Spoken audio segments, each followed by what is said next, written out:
cruz, Senhor Jesus, possa falar conosco, Pai. Que o Teu poder e a Tua graça, Senhor Jesus, possa brilhar, Senhor Jesus, na nossa vida, para provarmos e vermos, Senhor Jesus, a Sua bondade, o Teu poder eterno, Senhor Jesus, sobre a nossa vida, Pai. Em nome de Jesus, ó Pai. Que o nome do Senhor seja glorificado, que o Teu Espírito esteja sobre nós, ó Pai. Em nome de Jesus. Obrigado, varão. Glória a Deus. Aleluia. Paz do Senhor, igreja. Amém. Que alegria poder retornar aqui. Estive no seminário por 3 anos. Cheguei agora, finalzinho de 2024. E estamos aí para servir a Deus com alegria, enquanto Ele nos dá o fôlego de vida. Amém? Já quero convidar você a abrir a sua Bíblia em Apocalipse, capítulo 20. Apocalipse, capítulo 20, versículo 11. O julgamento final. Apocalipse 20, versículo 11. Diz assim: Vi um grande trono branco, e aquele que está sentado nele. A terra e o céu fugiram da presença dele, e não se achou lugar para eles. Vi também os mortos, os grandes e os pequenos, que estavam em pé diante do trono. Então foram abertos livros, ainda outro livro, o livro da vida foi aberto, e os mortos foram julgados segundo as obras, segundo as suas obras, conforme o que estava escrito nos livros. O mar entregou os mortos que nele estavam. A morte e o inferno entregaram os mortos que neles havia, e foram julgados um por um, segundo as suas obras. Então a morte e o inferno foram lançados no lago de fogo. Esta é a segunda morte, o lago de fogo. E se alguém não foi achado escrito no livro da vida, esse foi lançado no lago de fogo. Amém? Pode tomar o seu assento.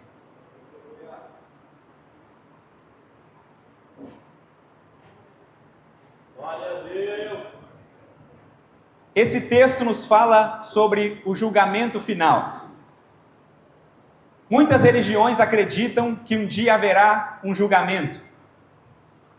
Elas discordam sobre a maneira como acontecerá esse julgamento e sobre quais critérios Deus julgará. Algumas religiões acreditam que os homens serão julgados pela regra de ouro, ou seja, aquele que fez o bem para o seu próximo e que o tratou como gostaria de ser tratado, será salvo. Outras religiões acreditam que serão julgadas de acordo com a placa da sua denominação. Então, quem foi da igreja dos santos dos últimos dias ou do Testemunha de Jeová será salvo. Mas ainda existem outras religiões que acreditam que esse julgamento será baseado apenas então somente em obras de caridade.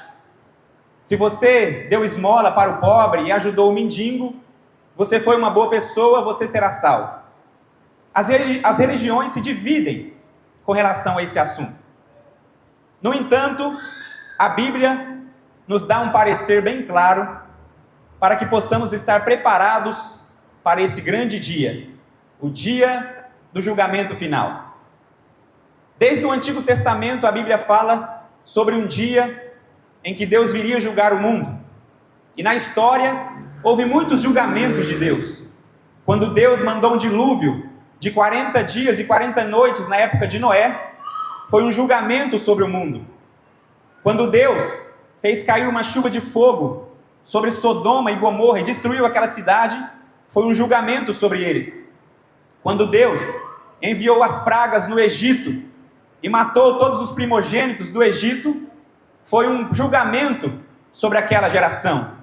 E se lermos toda a Bíblia, veremos que de tempos em tempos, Deus envia julgamentos, ora em forma de fome, ora em forma de pragas, ora em formas de guerra ou de calamidades da natureza.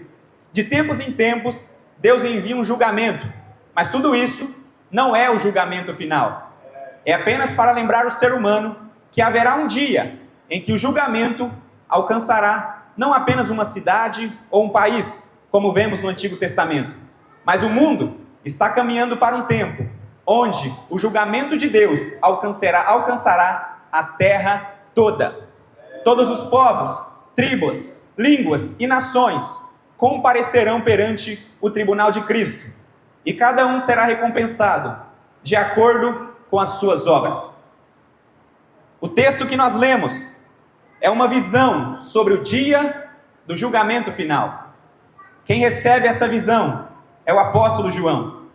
Ele foi o mais velhinho e o último a morrer, e recebeu esta visão.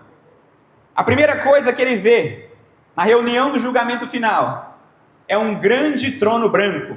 Versículo 11. Eu vi um grande trono branco e aquele que está sentado nele.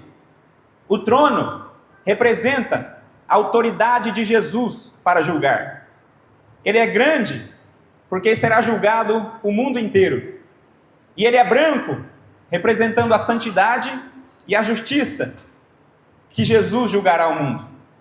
Aqui, meus irmãos, nós temos a imagem de um juiz que nunca se corrompe, que não pode ser comprado por dinheiro algum. Pode juntar todos os tesouros e toda a prata do mundo para tentar corromper este juiz e alterar o seu veredito, que não será possível, porque ele julgará o mundo com justiça e com santidade. A Bíblia diz no livro do Provérbios que Deus não justifica o culpado. Não, ou melhor, não justifica isso, ele não culpa o inocente e não condena o inocente, porque ele é justo. Irmãos, esse julgamento, esse trono é tão branco e tão santo, que a Bíblia diz que até a terra e o céu fugiram diante dele. Imagina você que a terra e o céu também são culpados, porque eles foram contaminados. A terra, de vez em quando, produz algum terremoto. O céu, de vez em quando, envia uma tempestade, como aquela que vimos no Rio Grande do Sul. Portanto, eles são culpados de furacões, de tsunamis e de tantas catástrofes naturais. A culpa deles é tão grande que até eles fugiram diante do trono branco, porque reconhecem a sua culpa. Esse céu e essa terra será destruído e dará lugar a um novo céu e uma nova terra. Agora, meus irmãos, se até mesmo a terra treme diante do trono branco, quanto mais os mortos que estarão naquele lugar ressuscitados. A Bíblia diz, no versículo 12, vi também os mortos, os grandes e os pequenos, que estavam em pé diante do trono.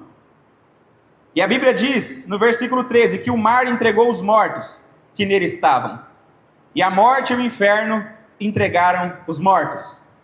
Todos aqueles que morreram no mar, que estão debaixo de algum prédio, que estão soterrados em algum lugar, serão devolvidos e trazidos do mundo dos mortos para serem julgados por Deus.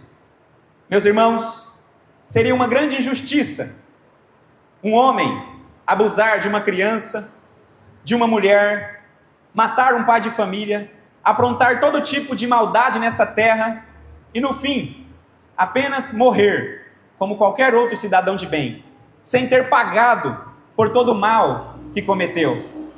É por isso que existe um trono branco, porque naquele dia a justiça finalmente será cumprida e a conta vai chegar para todos aqueles que morreram sem Cristo, praticando abominações nessa vida. A Bíblia diz em Hebreus que está ordenado ao homem morrer apenas uma vez e depois disso enfrentar o juízo. Não tem purgatório, não tem reencarnação, o que tem depois da morte é um juízo diante do grande trono branco. E é ali, meus irmãos, que cada homem sem Cristo irá pagar por todo o pecado que cometeu na sua vida terrena. Algumas pessoas dizem que aqui se faz e aqui se paga, mas isso é mentira. Muita gente apronta todas nessa vida, mas parece que o castigo nunca chega para ela. Principalmente para aqueles que têm muito dinheiro. Ele vai preso, fica apenas uns dias na cadeia E daqui a pouco ele paga uma fiança cara, ou paga o melhor advogado da cidade, e rapidinho ele escapa sem ter pago por todo o mal que cometeu. Porém, quando chegar no dia do julgamento final, não haverá advogados à disposição dos homens, não haverá uma fiança para ser paga. A única coisa que vai haver nesse dia é um acerto de contas. A conta vai chegar. Aqueles que conseguiram escapar da justiça dos homens terão de enfrentar a justiça divina, que se cumprirá na sua totalidade naquele dia. Meus irmãos, esse é um dia que temos que sempre ter em vista diante de nós, o dia do julgamento final. E a Bíblia diz que vai se abrir os livros naquele dia. Nesses livros estarão registrados todas as ações, pensamentos e intenções do coração de cada indivíduo da terra. O versículo de número 12 ainda diz, parte B, então foram abertos livros, e ainda outro livro, o livro da vida, foi aberto, e os mortos foram julgados, segundo as suas obras, conforme o que estava escrito nos livros. Entenda bem, meu irmão e minha irmã, nem sempre o pecado é punido imediatamente. Às vezes, o pecador apronta poucas e boas e não vê nada de ruim acontecer, e por isso chega a pensar que a justiça de Deus está falhando. Ou Deus não está vendo, ou está vendo, mas não está se importando. Isso acaba encorajando o pecador a continuar no seu pecado. No entanto, meus irmãos, não nos enganemos. Não é porque Deus não está punindo o pecador que Ele não está registrando no seu livro cada um de seus pecados. O dia que esse livro for aberto, todos entenderão que os olhos do Senhor sempre esteve abertos e cobrindo toda a face da terra. A Bíblia diz que os seus olhos são como chamas de fogo. Significa que tudo está claro diante deles. Uma pessoa pode estar vivendo na completa escuridão, mas os olhos de Deus iluminam tudo e enxerga tudo. Ninguém pode escapar do julgamento de Deus. Deus vê todas as coisas. Deus está vendo agora mesmo aquela moça da igreja que está dentro do carro com o seu namorado, que também é da igreja, dando uns amassos, se lambuzando e pecando para valer. Deus está registrando no seu livro. Deus está vendo agora mesmo aquele homem que esperou a sua esposa e os seus filhos saírem de casa para ele mergulhar de cabeça em um site pornográfico e ali encontrar o seu prazer e a sua alegria. Deus está registrando tudo isso no seu livro. Deus vê aquela mulher que dentro da igreja sorri para todos com um sorriso angelical, mas dentro de casa ela xinga o seu marido de tudo quanto é nome, grita com tudo e com todos e desrespeita ele na frente das pessoas. Ele vê aquela mulher que guarda mágoa no coração, ele vê aquela mulher que por dentro maquina o mal e pensa o mal das pessoas. Tudo isso está sendo registrado no livro de Deus. A Bíblia diz em Hebreus 4, versículo 13, que não há criatura alguma encoberta diante dele, pois todas as coisas estão nuas e patentes diante dos olhos daquele a quem havemos de prestar contas. Os olhos de Deus, meus irmãos, estão enchendo toda a terra, e mais cedo ou mais tarde o julgamento chegará. O pecador irá pagar a penalidade mortal dos seus pecados, mas aqueles que foram lavados e remidos pelo poder do sangue de Jesus receberão vida eterna e salvação. O julgamento vem e devemos estar preparados. E o julgamento, meus irmãos, quando esses livros forem abertos, cada um será julgado individualmente. A Bíblia diz, ainda no versículo 13, assim, parte B do versículo 13, e foram julgados, um por um, vou repetir, e foram julgados, um por um, segundo as suas obras. O julgamento, meus irmãos, será individual.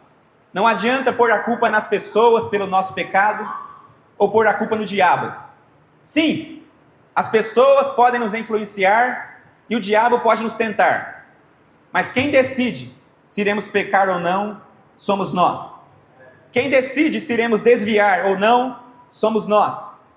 Quem decide se iremos nos revoltar contra Deus ou se iremos servi-lo, mesmo diante das mais difíceis provações, somos nós.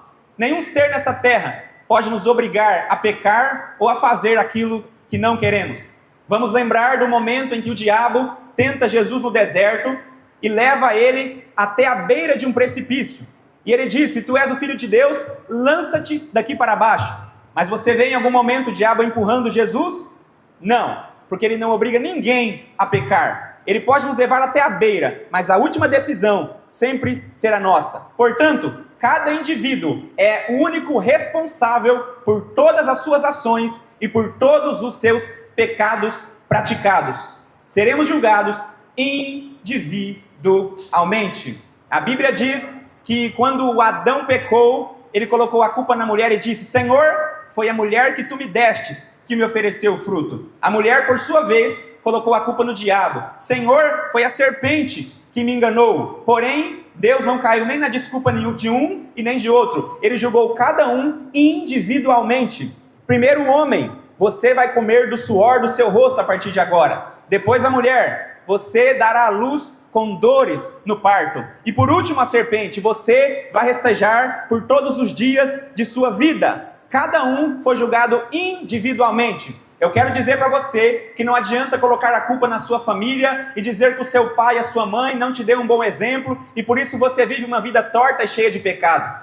Também não adianta colocar a vida nos seus amigos que te influenciaram a beber, a fumar ou a viver uma vida torta. Também não adianta colocar a culpa no seu patrão e dizer que ele te obriga a fazer trambicagem no trabalho, que ele te obriga a mentir para os seus clientes, porque ninguém é obrigado a fazer aquilo que a própria consciência condena. E também não adianta colocar a culpa no diabo, porque embora ele nos tenta, ele é o vil tentador, ele não nos obriga a pecar. Em última instância, somos influenciados, mas a decisão é sempre nossa. Por isso, cada ser humano dessa terra será chamado para um acerto de contas individualmente. Cada homem é culpado pelo seu próprio pecado. Deus julgará e julgará individualmente.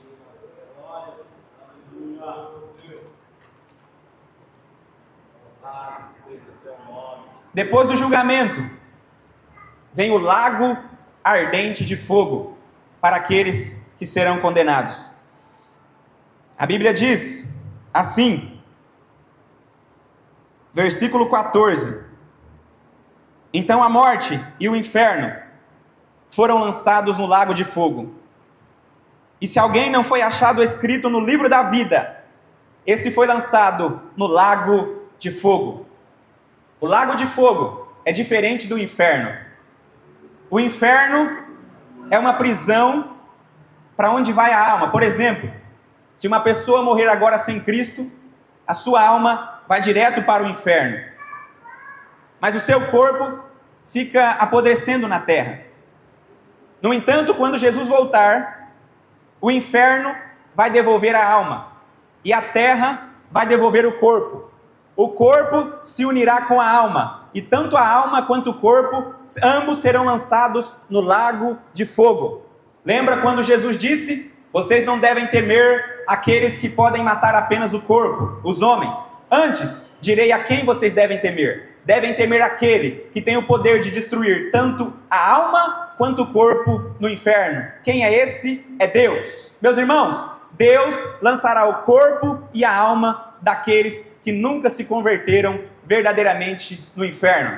O inferno não é apenas um lugar de angústia e terrores da alma. Lá também é um lugar de dor no corpo. Não é à toa que Jesus comparou com dores físicas, quando disse que no inferno o fogo nunca se apaga e o verme nunca para de comer. Lá é um lugar onde o corpo dói, porém não existe alívio, não existe um paracetamol, não existe uma injeção, uma endorfina para trazer alívio à dor do corpo. É um lugar de dor do corpo e dor na alma. o Senhor Jesus Cristo também disse que no inferno é um lugar de choro e ranger de dentes. Meu irmão e minha irmã, estamos vivendo em um tempo onde as pessoas estão brincando com o pecado, as pessoas não querem compromisso com Deus.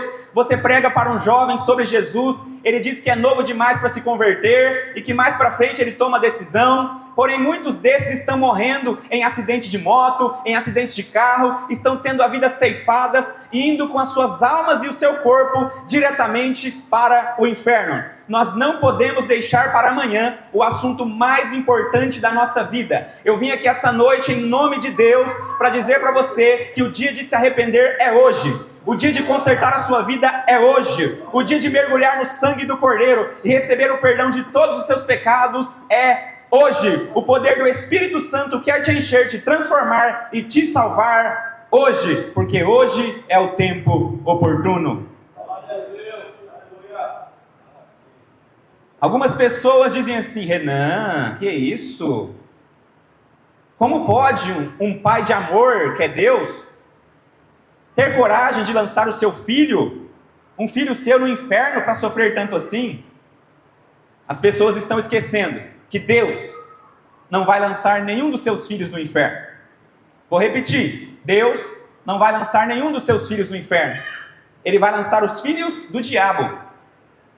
João 8,44, Jesus olha para um grupo de pessoas e diz assim: vocês são filhos do diabo e por isso querem fazer a vontade deles. Quem são os filhos do diabo, Renan? São todos aqueles que imitam as pegadas do diabo. São todos aqueles que não gostam de igreja, que não gostam de Bíblia, que não gostam de orar, que não quer saber de nada que é eterno, que acorda de manhã e a única coisa que ele pensa é encher a sua barriga com um bom café, correr para o seu trabalho, ganhar o seu dinheiro. Ele cuida apenas das coisas dessa terra, mas se esquece que existe uma alma para prestar contas diante de Deus. Os filhos do diabo são os únicos que serão lançados no inferno. Os filhos de Deus não. Os filhos de Deus receberão uma herança eterna nos céus. Meu irmão e minha irmã, o tormento no lago de fogo será eterno. Algumas religiões ensinam que o sofrimento lá será apenas por alguns dias ou por alguns meses, mas a Bíblia diz que será eterno. Apocalipse capítulo 20, versículo 10 diz que tanto o diabo quanto a besta, quanto o falso profeta, veja que tem homens também, serão atormentados de dia e de noite pelos séculos dos séculos. Ou seja, serão atormentados para todos sempre. Meus irmãos, um homem bem forte é capaz de suportar a dor por uma semana, um mês ou alguns anos. Mas quem será capaz de suportar uma dor que nunca acaba? O mais forte entre nós, depois de alguns dias, é tentado acatar uma bala de um revólver ou pendurar o pescoço em uma corda e tirar a própria vida. Porque quando a dor é intensa, nós queremos um alívio, nós queremos a morte. Porém, no inferno não existe morte, pois a Bíblia diz que até a morte vai ser destruída no lago de fogo. Então não existe nenhum meio sequer de encontrar alívio para a dor que as pessoas sentirão naquele lugar. É uma dor eterna. Aqui no Brasil, por pior que uma pessoa seja, o máximo de tempo que ela fica atormentada na prisão é por 30 anos. Esses dias eu me surpreendi ao assistir uma matéria no jornal e ver que o maníaco do parque, quem é que lembra do maníaco do parque? Levante a mão. Que foi preso há quase 30 anos atrás. O maníaco do parque pode ser solto, se eu não me engano, daqui a 2 anos. E as mulheres estão perturbadas ao imaginar que aquele homem será solto novamente. Por quê? Porque a justiça do homem, ela tem um limite. Deu 30 anos, a pessoa é livre do tormento. Mas no inferno não será assim. Lá vai passar 30 anos, 60 anos, 1000 anos, 1 milhão de anos, vai passar uma eternidade e pelos séculos dos séculos, os seres humanos serão atormentados de dia e de noite, sem encontrar nenhum tipo de alívio naquele lugar. Às vezes eu estou em um velório e eu fico observando o rosto daquele cadáver que está ali.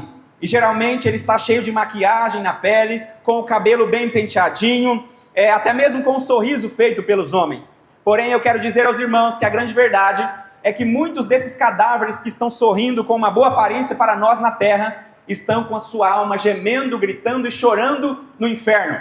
Porque lá eles não encontrarão nenhum tipo de descanso que os fará sorrir. A Bíblia diz em Apocalipse 14, versículo 11, que a fumaça do seu tormento subirá para todo o sempre, e lá eles não encontrarão descanso. Escute bem, não encontrarão descanso, nem de dia e nem de noite. Daqui a pouco, o pastor vai dar a bênção final do culto. Você voltará para a sua casa, você irá arrumar a sua caminha, alguns ligarão o ar-condicionado, e nós iremos deitar e descansar o nosso corpo tão cansado. Porém, no inferno não existe descanso, nem de dia e nem de noite, nem para o corpo e nem para a alma. De dia, as pessoas estarão gritando e gemendo por causa do tormento terrível daquele lugar. E de noite, pensa que elas estarão deitadas, descansando? É lógico que não. Elas estarão em tormentos, aos berros gritando, porque não encontram alívio em momento algum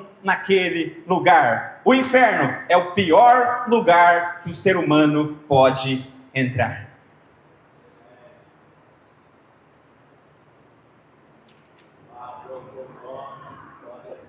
Porém, meus irmãos, nem todos serão condenados. Será que eu posso ouvir um aleluia agora? Vocês estão com a cara muito tensa. Será que eu posso ouvir um aleluia agora? Glória a Deus. O alívio tem que vir, né, meu irmão? Não pode ser só pancada, né, pastor? Afinal de contas, existe o joio, mas também tem o trigo na igreja. A Bíblia diz, meus irmãos, que os salvos terão seu nome no livro da vida. Versículo 15, ou melhor, versículo 12, diz assim que foi aberto um outro livro na parte B. O livro da vida foi aberto. E o versículo 15 diz: e se alguém, olha que bênção, não foi achado escrito no livro da vida. Opa, tem dois livros aqui. Tem o livro dos registros, o livro das obras, e existe o livro da vida. E quem não foi encontrado escrito no livro da vida foi lançado no lago de fogo. Significa que quem tem o seu nome escrito no livro da vida não será lançado no lago de fogo. Esse irá beber, em vez de mergulhar no lago de fogo, ele vai mergulhar no grande rio da vida. Não tem uma música que diz isso? Verei o grande rio da vida, claro como um cristal. Verei a face do meu mestre querido. Como é que é? Não haverá mais noite ali, não haverá nenhum clamor. Verei os olhos de Jesus e tocarei seu corpo, enfim. As nações andarão em sua luz, e a cidade, e por aí vai, meus irmãos. É isso que iremos provar se o nosso nome estiver escrito no livro da vida. Para o seu nome estar escrito no livro da vida, você não precisa ser o melhor cidadão dessa terra. Você não precisa ter as melhores obras e as melhores ações, porque não é pelas obras que nós seremos salvos. O mais santo entre nós aqui já cometeu as piores perversidades. Se Deus colocasse os nossos pecados em um telão aqui na frente e revelasse os pecados do pastor Renan, o pecado de cada obreiro aqui, nós ficaríamos tão assustados, tão escandalizados, que sairíamos correndo sem rumo pela cidade e teríamos dificuldades para voltar na igreja para ouvir o pastor Renan ou qualquer outro obreiro pregar. Porque toda a carne pecou. A Bíblia diz que todos pecaram e destituídos da glória de Deus estão. Renan, então como pode pessoas perversas e pecadoras como nós entrarmos no céu? Muito simples, nós não entraremos naquele lugar por causa do nosso esforço apenas e das nossas boas ações. Nós entraremos naquele lugar por causa do sangue do Senhor Jesus, que nos purifica e nos perdoa de todos os pecados. A Bíblia diz na carta de João que se nós reconhecemos os nossos pecados e o confessamos, Deus é fiel para nos perdoar de todos eles. E o sangue do Senhor Jesus nos purifica de todo o pecado. Você pode ser uma prostituta, um traficante, um ladrão, uma fofoqueira, um caloteiro. Você pode ser o pior pai, a pior mãe, o pior filho. Você pode praticar coisas abomináveis no secreto, mas quando você se arrepende e larga o seu pecado, o sangue do Senhor Jesus apaga, purifica e redime a sua alma das profundezas do inferno. O seu nome é escrito no livro da vida, e de lá ele nunca mais será apagado, desde que nós perseveremos até o fim nessa caminhada. Quem quer perseverar até o fim, dá um aleluia. Glória ao teu nome, Senhor Jesus. Meus irmãos, muita gente se alegra ao ver o seu nome escrito numa capa de revista, ao ver o seu nome no noticiário dos jornais, ao ver o seu nome em uma polêmica na internet. As pessoas se alegram ao ver que todos estão falando do seu nome, ainda mais agora, na era das redes sociais, onde as pessoas brigam, fazem de tudo para se aparecer, entram em polêmicas desnecessárias só por seu nome ser visto por todos. Mas as pessoas estão esquecendo que o lugar onde o nosso nome deve ser visto, deve ser reconhecido e deve ser escrito todos os dias é nos céus.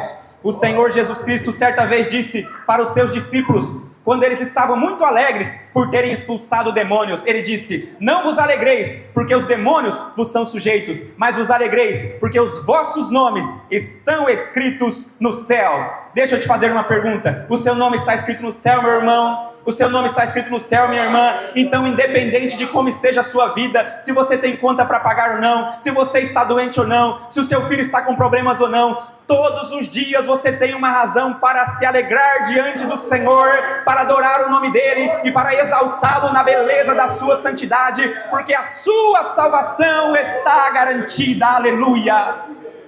Oh, aleluia! Todos os dias temos que adorar o nome do Senhor Jesus.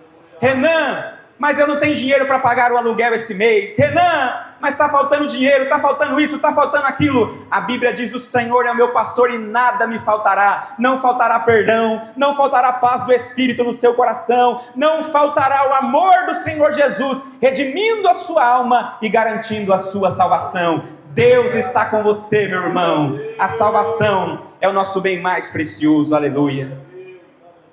Glória a Deus. Meus irmãos, isso só é possível por causa do sacrifício de Jesus na cruz do Calvário. Para que nós não fôssemos julgados, Ele foi julgado pelos homens. Sim, foi um julgamento injusto, mas Ele enfrentou o julgamento. Ele ficou diante de um juiz humano, para que você e eu não tivéssemos que ficar diante do juiz divino. Ele foi condenado a um tormento do corpo e da alma, para que eu e você não fosse condenado no último dia.